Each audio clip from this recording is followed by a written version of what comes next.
Hello, MotoAmerica fans. It's time for another episode of Off Track with Carruthers and Bice. You'll laugh, you'll cry, and you may even learn something from this unlikely pair and their special guest. The mic is yours, Paul and Sean. Good afternoon, morning, evening, whatever time it is where you're listening to this. This is Off Track, MotoAmerica's weekly podcast, and I'm Paul Carruthers. And I'm joined by my cohort, Sean Bice, who's a few thousand miles away, but it'll sound like he's right here next to me. I kind of wish he was. I'd give him a little hug. I do too. Yeah, I bet you do.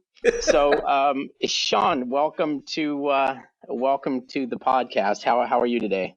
Thanks, Paul. Yeah, the last couple we've done have been video, so I'm kind of glad to be back on the audio only because I have a face for audio but not for video, so that's all good.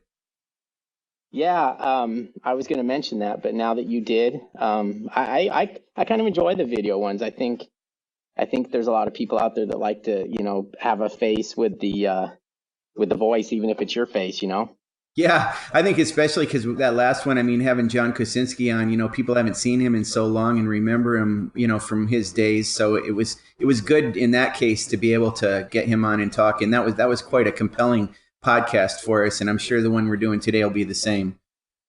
Yeah, I thought it was a pretty good deal getting John on there, and it's amazing to me. He looks he looks almost exactly the same as he did, and he said he wears the same size leathers and everything. So no, he's taking good care of himself, as you would expect with somebody like him. And now we're just waiting to get rolling at Sonoma. It already seems like a long time, and we still have a couple of weeks. But the Sonoma event is going to be a good one for us. It's obviously in a beautiful part of the country, and the weather's always nice. It'll be a little warm, but the hotter the better, they say. And we've got some things going on there that's quite different. In addition to just all of our racing, which this year has been, I don't think we've had a better season as far as the closeness of the racing across all the classes, and all the championships are still up in the air. So it's, the excitement continues to build there.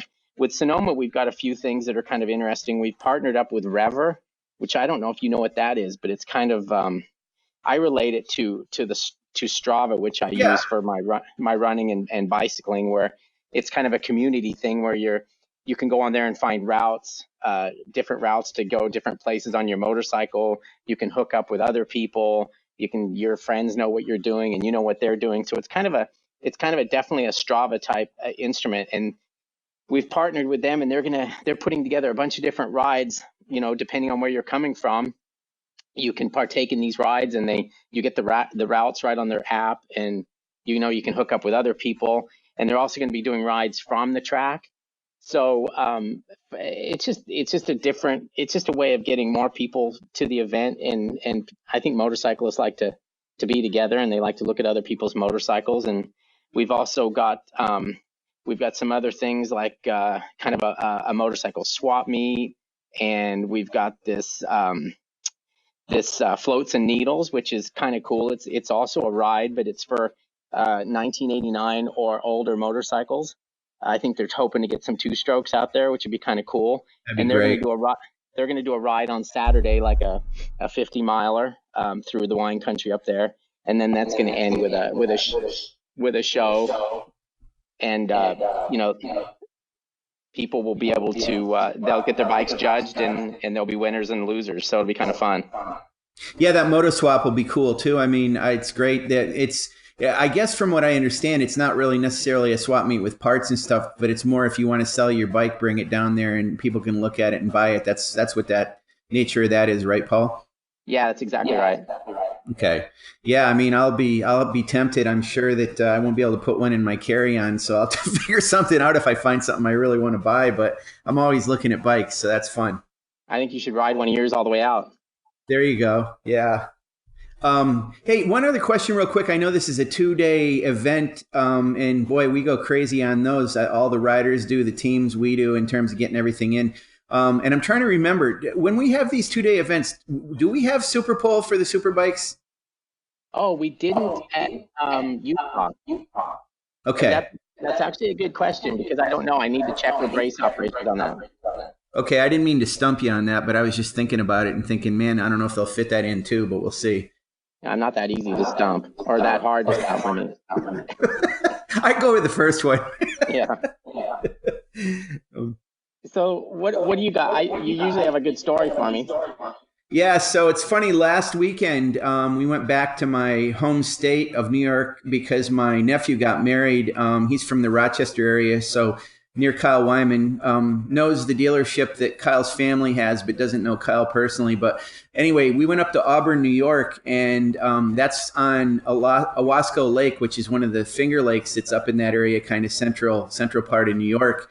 And one of the things I didn't really know about that town, one of the things they have is the Auburn Correctional Facility, which apparently is world famous for its the prison reform that it had back in the 1800s. They literally are the ones that originated those prison uniforms with the stripes on them, and the guys being in a chain gang. It was kind of they called it the Auburn method, but it was like the most cruel and not really punishing, but the guys couldn't speak to each other. They had to wear those striped uniforms. They had to like walk in single file and everything. So I didn't know that about that area of Auburn. But the other thing I didn't realize is that's where William Seward is from.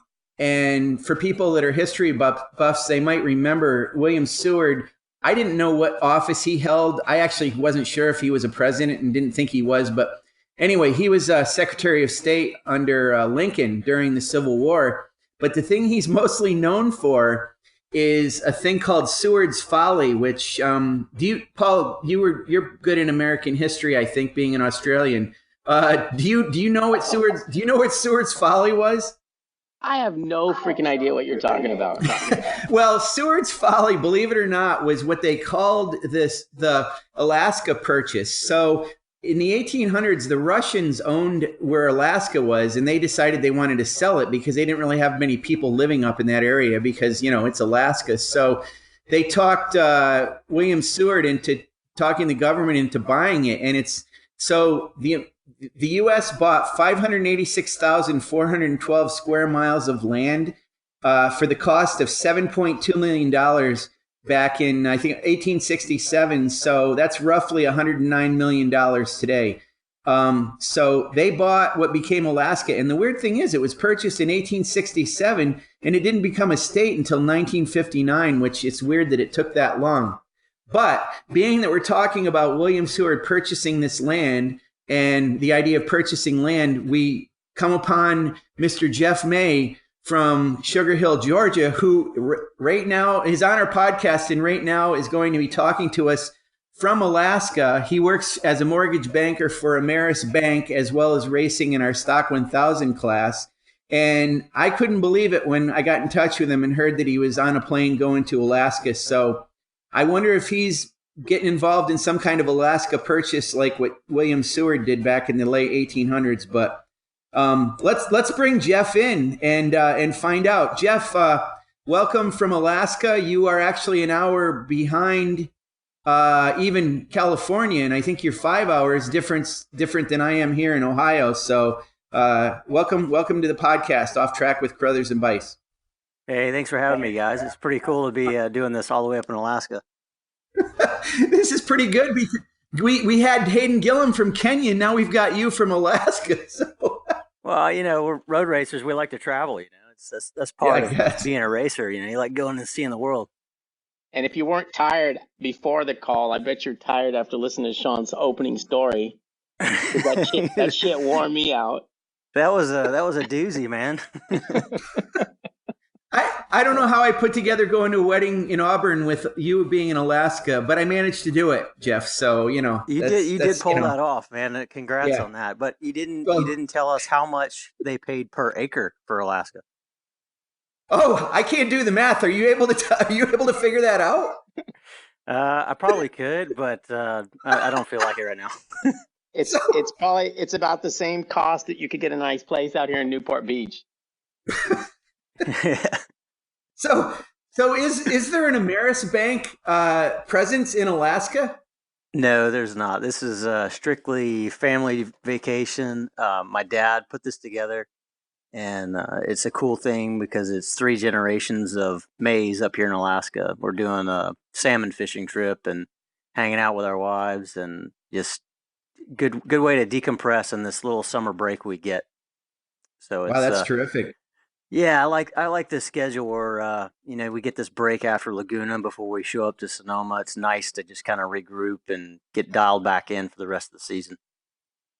Now, for a guy that's in Georgia, though, is it kind of weird for you to have to go out there? And then do you wish in some way that you were able to stay out there instead of having to go back all the way home and then go back out again? I know there's a lot of time in between, but it's kind of weird that we have 2 West Coast rounds that are not close enough together to go from one to the other. Man, I'm so used to traveling now, being that this is my 20th season in a row racing, that I don't feel right when I'm not traveling, to be honest. So I really enjoy, the flying, and it can get old and it can wear on you when it's too much too often. But these days, I really appreciate being able to compete in the sport and travel and just continue the lifestyle that I've had for so long. Tell us a little bit about this mortgage broker by day, racer by weekend lifestyle that you live. Obviously there's a lot more time put into the mortgage broker part than there is the racer part, and you're fortunate to have the talent to just be able to do the racing and keep on top of it with the amount that you do. But in your life right now, the mortgage part is probably, am I correct in thinking that's probably more important to you? Yeah, that's the next step. That's how I pay my bills. That's how I put food on the table. My wife and I, we've been married 15 years and had a long career racing. And my son's 7; he just turned 7. So there has to be life after racing. And I think it's always interesting the stories you hear. Guys like Kaczynski or Chandler, the guys that did it, in the heyday and were big names, and where they go and what happens next. And I think it's very important for the guys right now, and I know it's not on the radar, and it actually pissed me off when somebody told me when I was racing for the National Guard I needed to be thinking about the next step and what I was going to be doing, because I was like, no, I'm going to be racing forever. What are you talking about? This is all I'm ever going to do. But that's not the case. As we've seen with all racers, there's going to be an end, whether by choice or by circumstances out of your control. And it's a hard sport. So I really hope guys like Cam and JD and the guys that are at the front are kind of thinking, down the road while they're still in the moment, just so when it falls apart, they don't find themselves in trouble. Because life was really bad for me after World Superbike.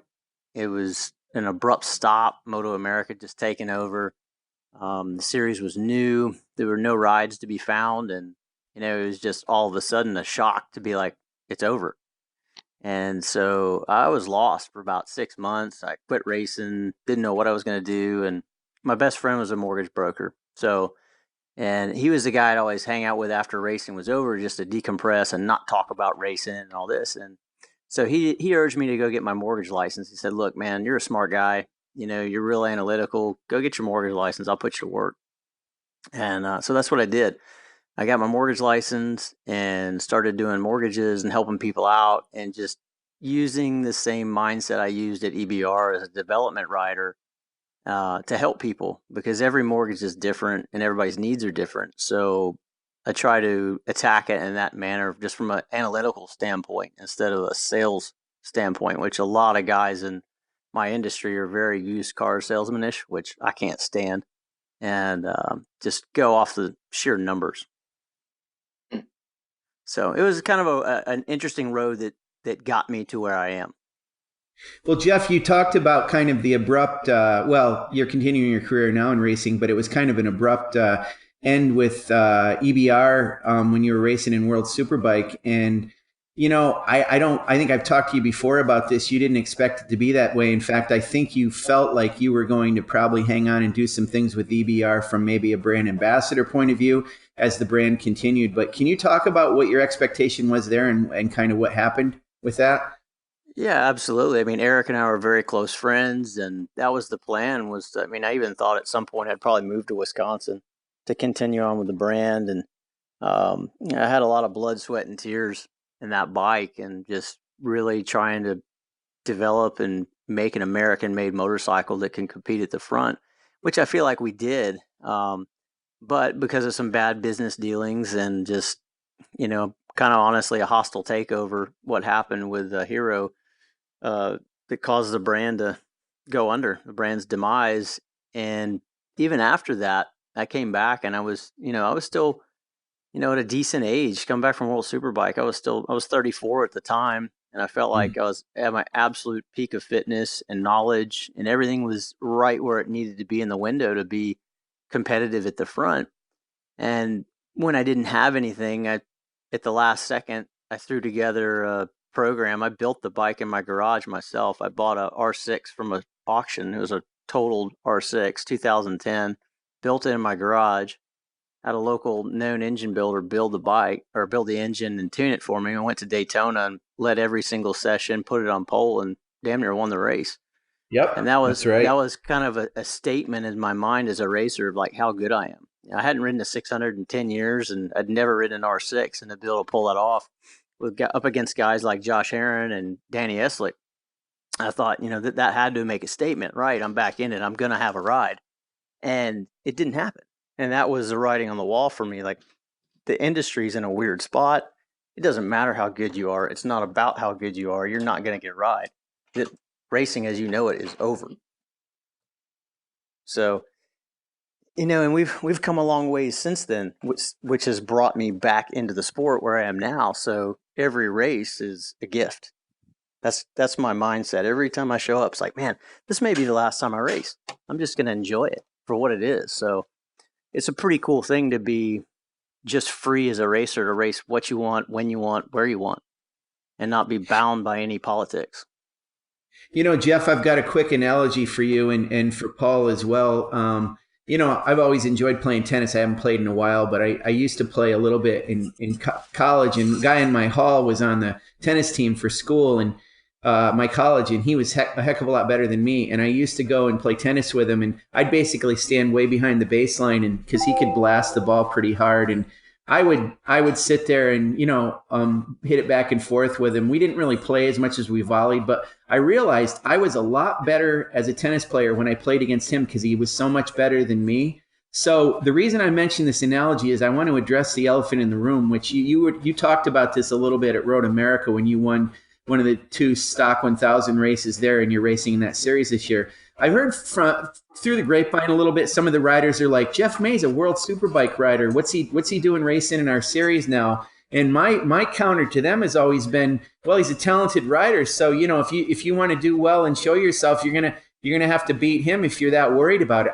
I guess I don't understand why people grouse about it as much as they should think that the challenge is there, and I'm going to accept it. And if I can beat that guy, then I'm doing pretty well. I know you kind of tell us about that a little bit. I think that's part of the participation trophy mentality that we live in this day and age. Like, everybody feels like they deserve to win or they deserve to be where they're at. And then with me coming in, it spoils it. But as far as racing goes, it's the same as it's ever been. One thing I got to say to the guys that are stepping up, like Andrew Lee and Stefano Mesa, those guys, and even Wyman, those are the guys that are going to be the next guys. And it is making them up their game, just in the same way that, I earned a whole career basically because of Ben Spies. Not a lot of people realize that, but I used to have to race Ben every weekend. And right. I had to rise to the occasion. Here I was on M4, pretty young in the sport, and I had a shot. It was an opportunity. And I never beat him, but there were races where I'd beat him for, 90% of the race, and he'd always end up getting me at the line or something or blow me away. But it made me such a better racer, and honestly made me as good as I am today racing Ben Spies.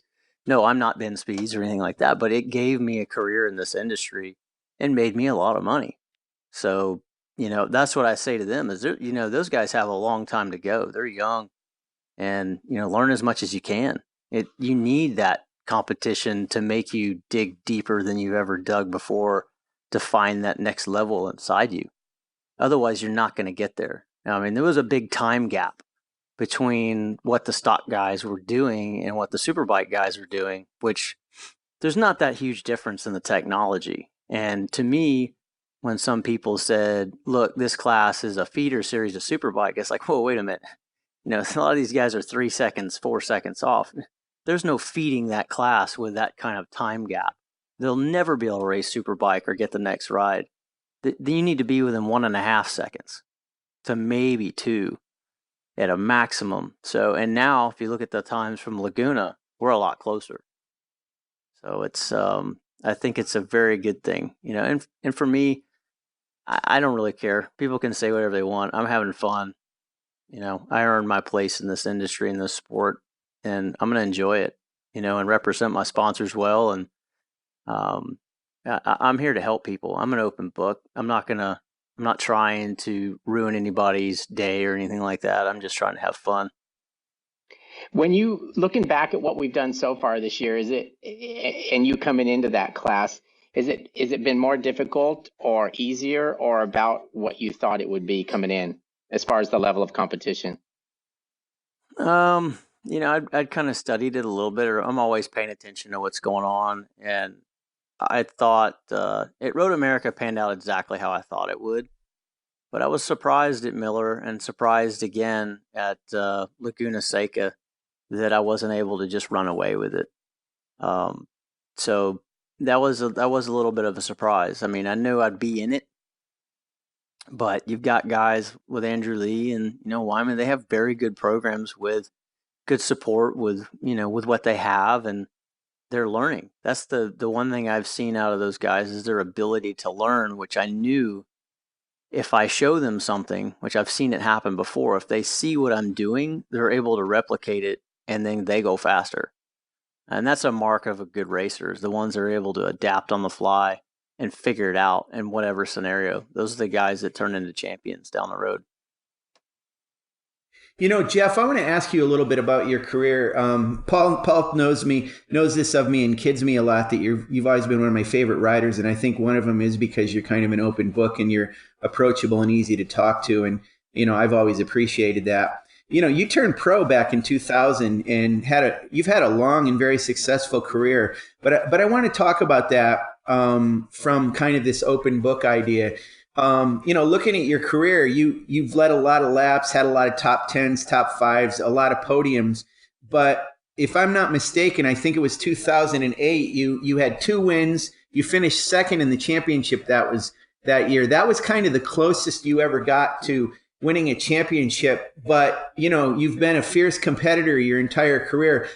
What's your mindset? And I'm not even talking about now because, you know, you've won a race this year, but during your career, was your mindset always, no matter what team you're on, what bike you're on, was your mindset always, I'm going to go out there to win the race? Or did you have more realistic expectations, you know, being that you didn't actually win a lot of races, and that's not a detriment to you, but, you know, tell us about what you thought about during your career when you were riding.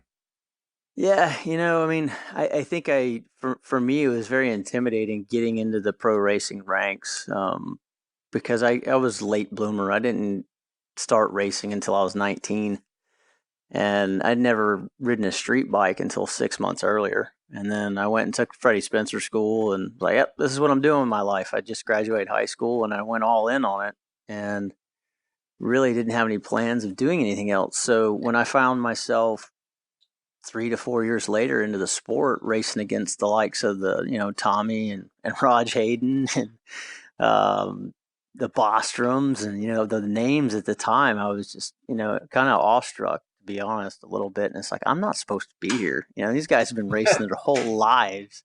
They got families that are into racing. And here I am with a van and whatever I can scrounge up, showing up to the races. It's like, this isn't supposed to be this way. So I think that maybe set my expectations early on, that in some way maybe I felt like I didn't belong, but I was there.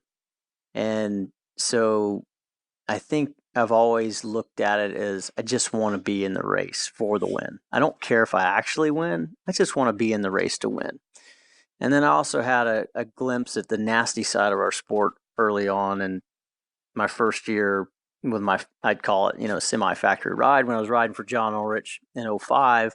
First big paycheck, big bonuses, you know, I'd made it, right? Like I'm in the club now, I'm on a big team, got the salary and got the team and the bike to do it. And here, a couple rounds in, my teammate gets paralyzed, and Vincent Haskovic. And I was like, whoa, if this can happen to him, it can happen to me or anybody. Because for a while there, we felt invincible because we hadn't had a top level pro racer with any kind of, death or serious injury. And that was a big eye opener for me, and I was like, I just want to be here. I'm looking for longevity in the sport.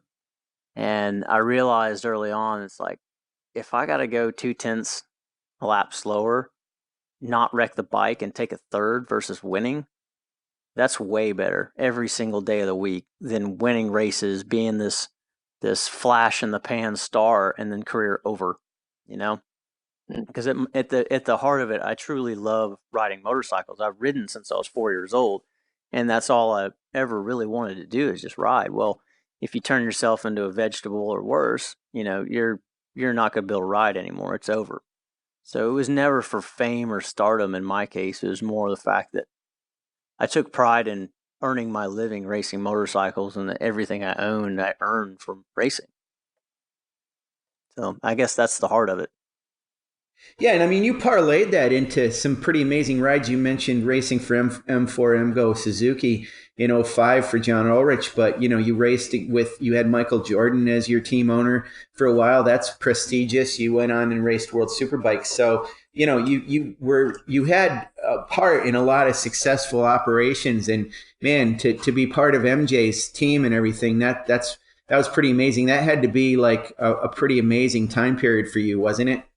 Yeah, I got you. So the whole reason I went to Jordan was to inevitably end up at Yoshimura, but at the end of 2008, maybe early beginning of 2009, the housing crash had started. DMG bought the series, and at the time, DMG was promising all these NASCAR sponsors and bringing in their affiliates, and that's what it looked like with the National Guard. I'm like thinking, man, this is really going to take off, and outside industry sponsorship is the way to go. The writing's on the wall. Suzuki was kind of pulling back at the time a little bit.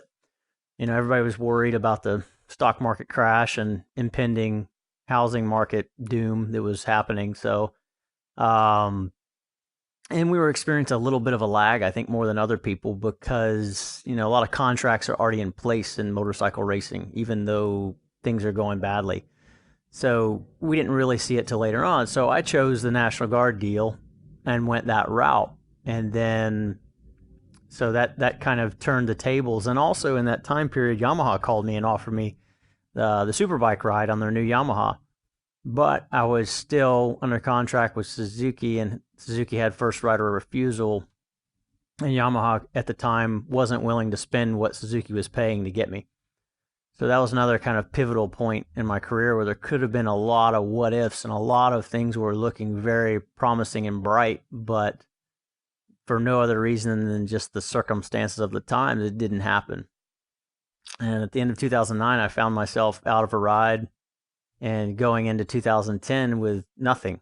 And,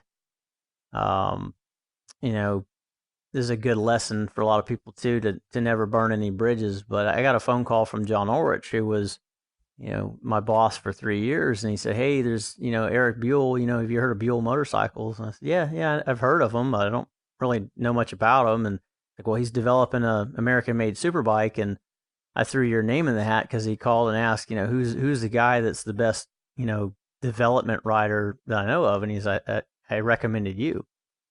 And, nothing really happened for about 3 months. And then after the season started, I got a call from Erik, and he told me what the project was all about. And, at the time I was like, man, I'm all about it. This is great. I got nothing. This is awesome.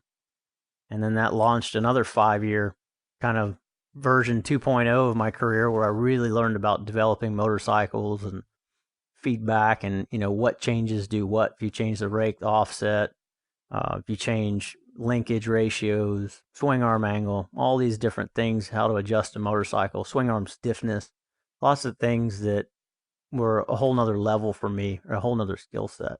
So it was an interesting, I guess, series of events that led to my career being what it was. But I think the key point that, any of the younger guys should take note is that a lot of these things were they weren't my doing. I mean, yes, they were in a sense that, I did well and I had good results and people thought highly of me, but I was presented with opportunities, and I was able to capitalize on them. The tough thing about our sport right now is there's really not many opportunities. That's the hard thing. We have a lot of talent, even more, I believe, than other people see, especially outside the USA. We have some seriously fast, talented riders. If they were given the opportunities, I guarantee they would be able to capitalize on them. How close was that bike? And I'm talking about the EBR. How close was that bike to actually getting to the point where you wanted it to be? It was very close. I think that we were missing a few things on the side of the power of it. And it all had to do with air. The engine couldn't get enough air, and the longer the straightaway was, the more it would run out of air, per se. And the thing was great. Second and third gear, it was as fast as anything out there. But as you subsequently grabbed a gear shift, it keep slowing down. So it had to do with the airbox design, I believe, and the airbox capacity, and then also how the air was funneled into it. But by the end of it in World Superbike, the thing made 197 horsepower to the tire and upwards of the high 90s in torque. So it was a strong bike. It just, unfortunately, against the World Superbike, was nowhere close in power, and all those tracks over there were so big compared to what we see here. And the bike just didn't suit that. It's one of the most amazing handling motorcycles I've ever ridden. It's hard to describe. It's definitely the most fun, but it handles like an R6, but you have power of a superbike. And you'd see that at the end of 2013 before we left, that, we were regularly challenging the factories. Yamaha and Yoshimura, we were up there fighting for the podium with this bike. So I think that's a true testament to, a very small group of amazingly talented engineers and passionate people, what can be accomplished. When you talked to Erik and you went with him on this venture, how far into the project did you know or get an inkling that you were going to be eventually going to World Superbike? Was it something that all of a sudden came up that, a year before that, or did you know early on that was his plan? Where was that at? We didn't really broach that topic until, later on. 2010, it was touch and go. I mean, there were times where he'd call me and be like, Geoff, I don't know if we can go to VIR. I don't know if we should. I don't know if we can afford it. What do you think? Because the funds were extremely limited. At the time, it was solely Erik, putting his funding and his money into this with some small sponsors, It kind of mirrored, what Kyle Wyman's doing in a way, right? Like, he's got some people behind him, a small little tight-knit crew. And that's what it resembled at the time. It didn't take off until he landed Amsoil as a title sponsor for 2011, which really helped us do more. And then again with the release of the 1190 RS timed that year, which allowed us to get away from the 1125, which, it had a substantial amount more power. That was the new bike. And then when Hero came on board and they got a lot of outside investor money, that's when things really took off.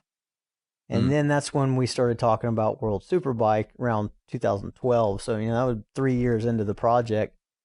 And the main reason was for them, which they were the ones that killed the whole thing. But for them as an international company, spending all this money on EBR from a development side for their company for Hero, and then from a sponsorship side for us, it didn't make much sense for them to be racing here in the United States, where they weren't even able to get rights to the footage to use worldwide to promote what they were doing here. So they saw it wasting money. They wanted to be involved with Moto3 to go up against the likes of Mahindra and KTM, which are their biggest competitors globally. And so Erik was able to negotiate a deal to put us in World Superbike to kind of be the best compromise for everybody involved. And unfortunately, I think it was a situation of a day late and a buck short kind of thing. When we entered that venue, we just didn't have machinery that was on par with our competitors. Did you enjoy getting to ride over there and all those different racetracks and stuff? I mean, as a racer, that's got to be something that you probably look back at, and that was a good opportunity for you to expand some of your stuff. Yeah, it was tough. I mean, Paul, I guess I think Jake Gagne could probably, relate to me in this a little bit, and I know Aaron and I were the same over there. It was very polarizing. It was the coolest things we'd ever experienced and done in our life, also coupled with the worst, because as a racer, you kind of live and die by your results, especially, when you're getting paid good money to do it, and there's high expectations and lots of politics around it. Your job is to show up and get the job done, period. And when you know it in your mind that you don't have what it takes, it's tough. And we were suffering some engine problems that year. We had some suppliers that were giving us some bad things, because that's when they went to the mass production model 1190 RX, and we were having these things were chucking rods through the front of the cylinders, and there were times that Aaron and I thought we were like, man, this thing's gonna kill us. It's absolutely this bike is gonna kill us. We're gonna die doing this. And then you'd suck it up and you'd go train hard for 2 weeks and get revitalized and be like, yes, I'm going to Magny-Cours. This is gonna be so awesome. We're gonna see France. We're gonna go race these world level tracks that are amazing. And and then you'd go out and free practice one and then get deflated instantly. And then you'd have to like soldier through the weekend and do the best you could. So it was an amazing experience looking back on it. A lot of the not so fun stuff has been forgotten, and I have a lot of just some of the best memories and best friends I've made in my life racing a World Superbike, and it was an amazing opportunity and experience. And I got to say too, that paddock is so friendly. I couldn't believe it coming out of, growing up through AMA Superbike with the guys that were there. I mean, there was so much money here. It was not a friendly environment, but then to go over there and meet the likes of Johnny Ray and Leon Haslam and Tom Sykes and Chaz Davies and hang out, see him again. Those guys are so cool. It was unbelievable. I was blown away because Johnny Ray and Leon Haslam were teammates that year on the Pata Honda at Tenkata. And here they are hanging out at night talking about who's going to go get pizza for their families, and they're just hanging out like buddies. And I'm like, what is going on? You guys are supposed to be arch enemies. This is your teammate. The first guy you got to beat. What are you doing hanging out together? So it was, that was an interesting thing too, just to see racing at a very high level with a different perspective. And I feel like our paddock's like that now too. It's a much friendlier place, and everybody's very appreciative of what they have. I wanted to ask you, I need to go back to something that you said earlier, Geoff. You made me speechless twice during this podcast already. The first time was when you mentioned that you were in line for Ben Spee's job on the Yosh team. I never knew that. And the other thing I didn't know, I have to ask you about this again. So going back to around 2009, you had an opportunity, or you were close to racing for Yamaha, and that was when they went with Josh Hayes. How did that whole thing happen? Because I kind of equate your career similar to Hayes's. You guys were both journeymen early on, and it's interesting that he ended up getting that ride, but you were a candidate as well, which I never knew until you said that. Tell us about how that all came about. It was strange. Like the end of 2008. Suzuki was very good to me, and I'd had a good year, got a couple poles and some wins and was consistently on the podium. And, the Suzuki started talking to me come around July, and they're like, look, we want you to, keep you on board. We can give you a bigger raise and we can bump your bonuses, and, life is good. And then I remember around, second race to the end, I think it was Road Atlanta when I won. It was this, one race to go. I think we finished at Laguna that year, but they're like, look, we can't raise your salary, but we can probably bump your bonuses. And then we get to Laguna. I was like, we can't do either of those. We can just keep things the way they are. And then when we go into the off season and we still weren't signed, everything was kind of in turmoil and things were getting weird with everybody at that point. And everybody knew Ben was leaving. A lot of talk about Blake Young getting the ride at Yosh and the whole DMG thing happening. And then I got a phone call in I want to say it was in October from Suzuki, and they said, "Hey, we're sorry, got bad news. Look, you actually no, I got a call from Keith McCarty probably about a month earlier, and Keith asked me, hey, do they have first right of refusal? And I said, yes, they do. And he said, okay, well, I got to ask, how much is it? Because I need to know if I can even come up with it. And we told him what I was making at the time, and Keith's response was, well, shit, I can't even pay you half that. So that was the death blow for the Yamaha ride right then and there. And then subsequently, I think it was maybe 2 weeks, maybe a month later, then Suzuki calls and says, hey, anyone but the Yosh riders are now, because at the time us the Jordan riders, we were factory. We got paid by Suzuki North America. I don't think a lot of people realize that we were factory riders assigned to that team. And they said, look, the only people that are now factory riders are the Yosh riders. Everyone is out. We're cutting support across the board. And so that's the moment in time where we signed the National Guard deal, because it made sense and it was a good payday and it was a good team and continuing on with what I had, and future looked bright. So it was kind of a weird bunch of circumstances that all happened in that one time period. But I was bound by Suzuki and bound by first right of refusal, and there was no way to get the Yamaha ride. Let's go back to today and talk about obviously the upcoming race in Sonoma. That's a place that you have some experience with. Is it one that you look forward to going to? Yeah, it was funny, man. My wife was talking to me about it, and she's like, you go really good there. I was like, wait a minute. I've had some amazing races there. I thought back to it. I remember beating Ben Bostrom coming down to the line. I think I got second in that race, and Spees won it. We got on the EBR on the box for the first time ever at Sonoma. It was the first time American-made bikes ever podiumed a superbike race, I believe. And, I've had a lot of success there, but at the same point in time, I don't really enjoy the track. Right. It's not one of my favorites as a rider. I tend to really enjoy the Road Atlantas and Road Americas, the really big fast tracks. They always have been my favorite. And Sonoma is so tight and so technical, big risk reward there as far as lap time and to go quick there. It's sketchy in some spots. There are some spots you definitely do not want to crash because it will bite you hard.